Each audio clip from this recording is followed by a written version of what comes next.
भारत के बाहर थाईलैंड में आज भी संवैधानिक रूप से राम राज्य है। वहां भगवान राम के छोटे पुत्र कुश के वंशज सम्राट भूमिबल अतुल्य तेज राज्य कर रहे हैं, जिन्हें नौवां राम कहा जाता है। हम सभी जानते हैं कि वाल्मीकि रामायण एक धार्मिक ग्रंथ होने के साथ एक ऐतिहासिक ग्रंथ भी है, क्योंकि महर्षि वाल्मीकि राम के समकालीन थे। रामायण के बालकांड के सर्ग 70, 71 और 73 में राम और उनके तीनों भाइयों के विवाह का वर्णन है, जो इस प्रकार है। मिथिला के राजा सीरध्वज थे, जिन्हें लोग विदेह भी कहते थे। उनकी पत्नी का नाम सुनेत्रा सुनैना था, जिनकी पुत्री सीता जी थी, जिनका विवाह राम से हुआ था। राजा जनक के कुशध्वज नाम के भाई थे। इनकी राजधानी सांकाश्य नगर थी, जो इक्षुमती नदी के किनारे थी। इन्होंने अपनी बेटी उर्मिला को लक्ष्मण से, मांडवी को भरत से और श्रुतिकीति का विवाह शत्रुघ्न से किया था। केशवदास रचित रामचंद्रिका पृष्ठ 354, जिसका प्रकाशन संवत 1715 में हुआ था। इस पुस्तक के अनुसार राम और सीता के पुत्र लव और कुश, लक्ष्मण और उर्मिला के पुत्र अंगद और चंद्रकेतु, भरत और मांडवी के पुत्र पुष्कर और तक्ष तथा शत्रुघ्न और श्रुतिकीर्ति के पुत्र सुबाहु और शत्रुघात हुए थे। भगवान राम के समय में ही सभी पुत्रों को राज्य का बंटवारा कर दिया गया था। बंटवारे के अनुसार पश्चिम में लव को लवपुर, लाहौर, पूर्व में कुश को कुशावती, तक्ष को तक्षशिला, अंगद को अंगद नगर, चंद्रकेतु को चंद्रावती राज्य प्रदान किया गया था। कुश ने अपना राज्य पूर्व की तरफ फैलाया और एक नागवंशी कन्या से विवाह किया। थाईलैंड के राजा उसी कुश के वंशज हैं। इस वंश को चक्री वंश कहा जाता है। चूंकि राम को विष्णु का अवतार माना जाता है और विष्णु का आयुध चक्र है, इसीलिए थाईलैंड के लोग चक्री वंश के हर राजा को राम की उपाधि देकर नाम के साथ संख्या दे देते हैं। जैसे अभी राम 9वें राजा हैं, जिनका नाम भूमिबल अतुल्य तेज है।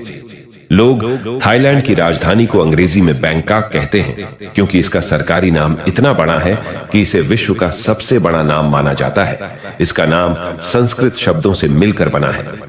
देवनागरी लिपि में पूरा नाम इस प्रकार है: कृंगदेव महानगर अमर रत्न कोसिंद्र महिंद्रा युध्या महातिलक भव नवरत्न रजधानी पुरी रम्य उत्तम राज निवेशन महास्थान अमर विमान अवतार स्थित शक्रदत्तीय विष्णु कर्म प्रसिद्धि। थाई भाषा में इस पूरे नाम में कुल 163 अक्षरों का प्रयोग किया गया है।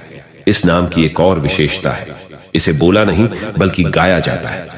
कुछ लोग आसानी के लिए इसे महेंद्र अयोध्या भी कहते हैं, अर्थात इंद्र द्वारा निर्मित महान अयोध्या। थाईलैंड के जितने भी राम राजा हुए हैं, इसी अयोध्या में रहते आए हैं। बौद्ध होने के बावजूद भी थाईलैंड के लोग अपने राजा को राम का वंशज होने से विष्णु का अवतार मानते हैं। इसलिए थाईलैंड में एक तरह से राम राज्य है। वहां के राजा को भगवान श्री राम का वंशज माना जाता है। थाईलैंड में संवैधानिक लोकतंत्र की स्थापना 1932 में हुई थी।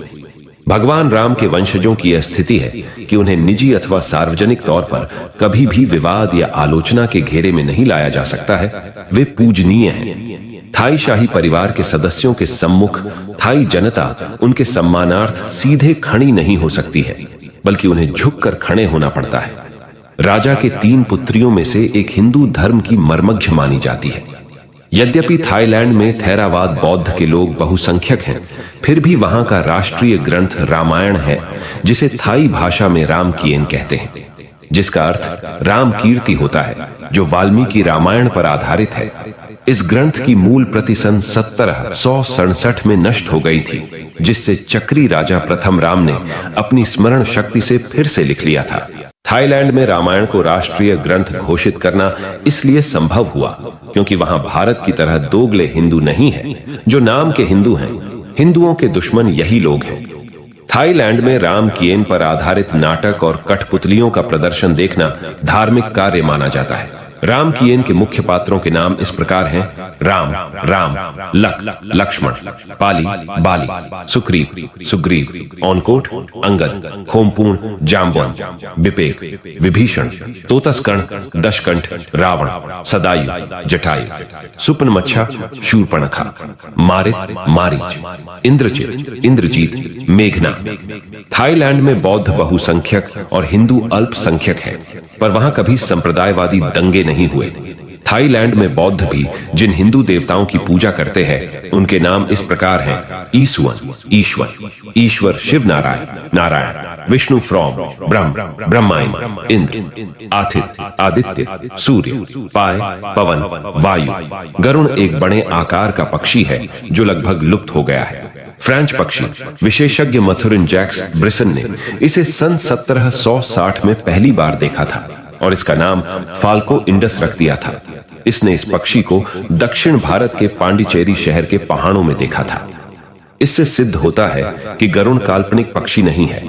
भारतीय पौराणिक ग्रंथों में गरुण को विष्णु का वाहन माना गया है। चूंकि राम विष्णु के अवतार हैं और थाईलैंड के राजा राम के वंशज हैं और बौद्ध होने पर भी हिंदू धर्म पर अटूट आस्था रखते हैं, इसलिए उन्होंने गरुण को राष्ट्रीय चिन्ह घोषित किया है। यहां तक कि थाई संसद के सामने गरुण बना हुआ है। हम इसे हिंदुओं की कमजोरी समझें या दुर्भाग्य, क्योंकि हिंदू बहुल देश होने पर भी देश के कई शहरों के नाम मुस्लिम हमलावरों या बादशाहों के नामों पर है। यहां तक राजधानी दिल्ली के मुख्य मार्गों के नाम भी मुगल शासकों के नाम पर हैं, जैसे Humayun road, Akbar road, Aurangzeb road इत्यादि। इसके विपरीत थाईलैंड की राजधानी के हवाई अड्डे का नाम सुवर्ण भूमि है। यह आकार के मुताबिक दुनिया का दूसरे नंबर का एयरपोर्ट है। इसका क्षेत्रफल 5,63,000 स्क्वायर मीटर है। इसके स्वागत हाल के अंदर समुद्र मंथन का दृश्य बना हुआ है। पौराणिक कथा के अनुसार देवों और असुरों ने अमृत निकालने के लिए समुद्र का मंथन किया था। इसके लिए रस्सी के लिए वासुकी नाग, मथानी के लिए मेरु पर्वत का प्रयोग किया था। नाग के फन की तरफ असुर और पूंछ की तरफ देवता थे। मथानी को स्थिर रखने के लिए कच्छप के रूप में विष्णु थे। जो भी व्यक्ति इस एयरपोर्ट के हॉल जाता है वह यह दृश्य को देखकर मंत्रमुग्ध हो जाता है। जब आप एक बार थाईलैंड को देखेंगे तो थाईलैंड के आत्मा में बसे राम और उनकी अयोध्या आपको मंत्रमुग्ध कर देगी। यह देखकर एक बार आपको ऐसा लगेगा कि मानो वास्तविक अयोध्या यही है।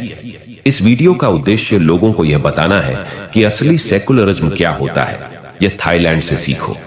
अपनी संस्कृति की उपेक्षा करके कोई भी समाज अधिक दिनों तक जीवित नहीं रह सकता। आजकल सेकुलर गिरोह के रावण सनातन संस्कृति की उपेक्षा और उपहास एक सोची समझी साजिश के तहत कर रहे हैं और अपनी संस्कृति से अनजान नवीन पीढ़ी अंधों की तरह उनका अनुकरण कर रही है।